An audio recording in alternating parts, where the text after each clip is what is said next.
Hello,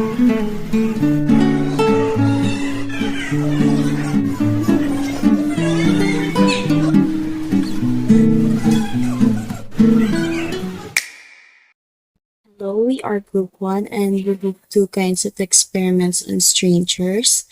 And our first experiment is called asking for directions. So in this experiment, in-explore namin kung paano magre-respond yung mga tao when a stranger asks for help. Hindi lang basta for directions, pero tinanong din namin if they willing to walk with us and lead the way. So we all know that asking for directions is pretty normal. Pero we wanted to go a little further and see who's willing to go out their way to help a stranger. It's a simple question, pero the reactions reveal a lot about people's willingness to help, comfort levels, and even trust towards someone they've just met. So, curious kami kung paano sila magre-respond sa extra request namin. Would they say yes? Would they feel uncomfortable? Or ignore ba kami? Or i-help out? So, during the experiment, we approached different or random people and asked something like, pwede po bang magtanong? Pwede po ba namin malaman kung nasan yung registrar? After that, nagbigay kami ng follow-up question na, pwede niyo po ba kaming samahan? So, we approached them politely and respectfully, making sure that everything was done in a safe and in a non-invasive way. So no pressure was put into anyone and everything was done respectfully and with full awareness of public safety and consent. So, how far would someone go to help a stranger? That's the question. And let's find out. Excuse po, alam niyo po ba kung saan yung registrar ko? Dito. Pwede pumunta sa amin. Saan po banda? Dulo, kanan. Ayun nakabi. Lab! Sama mo. Magsama kayo dun sa kanan. Kanan. Diretso kanan. Thank you po.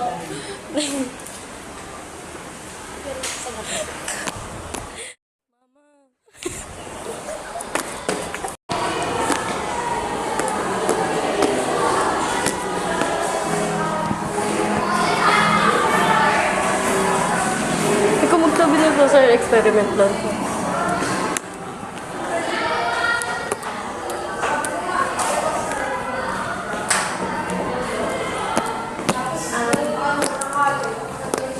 Social experiment for students. Thank you po.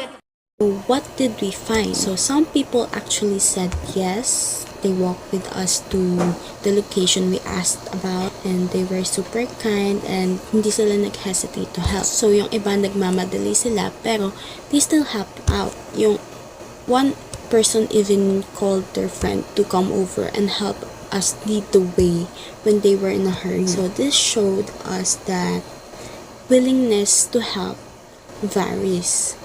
But many people are still kind and approachable in small everyday moments. Still, nakita namin that most people were open to helping in whatever way they could, whether it was giving directions, pointing us to the right direction, or simply being kind in their response. So in the end, this experiment reminded us that kindness still exists, even in small everyday situations. And sometimes, all you need to do is ask. 1 million, zillion, jillion, billion, cotillion times later. Kuya, pwede saan yung ano dito, yung cashier, 2E daw? 2E? Doon sa pinakagulo doon. Ano, parang maliit na daanan dito. Dire-diretso din dito papunta dito. Dito po, dito sa may hagdan.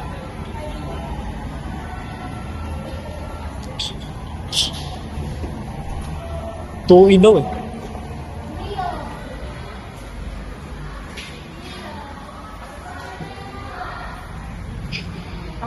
Dito. Dire-diretso lang tapos dito. Ito yung tabi po na ito. Ay, tabi na itong station. Okay, thank you po. Thank you po.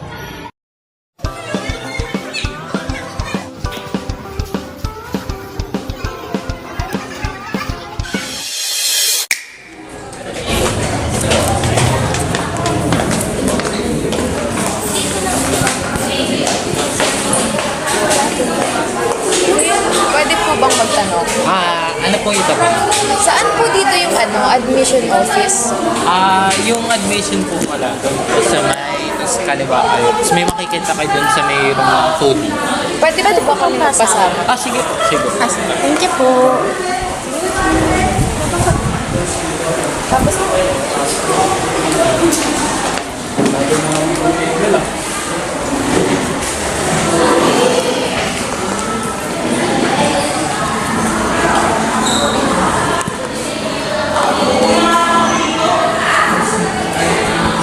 Kaliwa na lang po.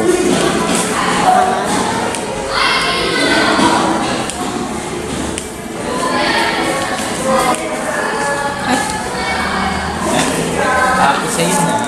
Nandito na po yung admission office. Thank you po. Sige po. Bali, ano po siya? Social experiment. magpapaalam lang po kami kung pwede namin gamitin tong video na to for school purposes lang. Sige, sure. No problem. Pwede po ba namin malaman yung pangalan niyo? Ako nga pala si Julius Lewis. Thank you po. Sige po. Salamat. Thank you.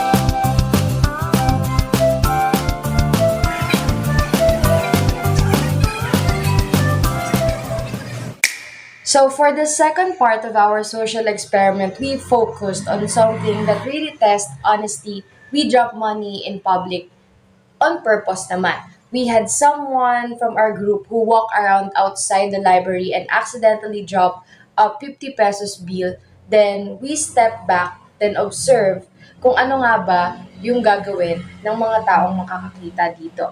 So the goal is to observe on how people would react in real life kung makakakita sila ng ganong sitwasyon na pag may nahulugan ba ng pera, ibabalik kaya nila. Let's find out.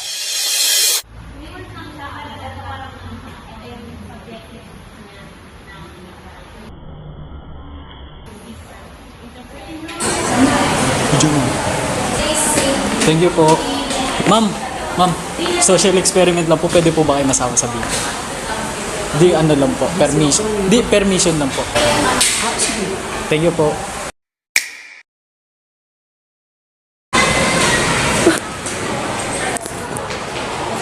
Miss, wait lang. May nalagyan sa... Thank you po. Social experiment lang po. So, this is the result of our social experiment part 2. Every single person who saw the money called our attention and returned it. No one tried to keep it, and no one walked away pretending not to see. They didn't hesitate, they just gave it back. Nang natural lang, everyone responded with honesty. And this result gave us a fresh perspective na in a world where we often hear about dishonesty or selfishness, it was encouraging to see that kindness and honesty are still alive in everyday people. So it reminded us that doing the right thing doesn't always need an audience. It just needs character. Even when no one's watching you, there's a lot of people will still choose to do the right thing. And that's something worth highlighting. This wasn't about judging anyone. It was the honesty and the behavior of the people, even in small decisions or small situations na nangyayari. Like, nung sa nahulog nga yung pera, they show us the big truth about who we are as people. And based on what we saw, there are still a lot of good out there. And thanks for watching. And now, we are curious on what would you do. Bye!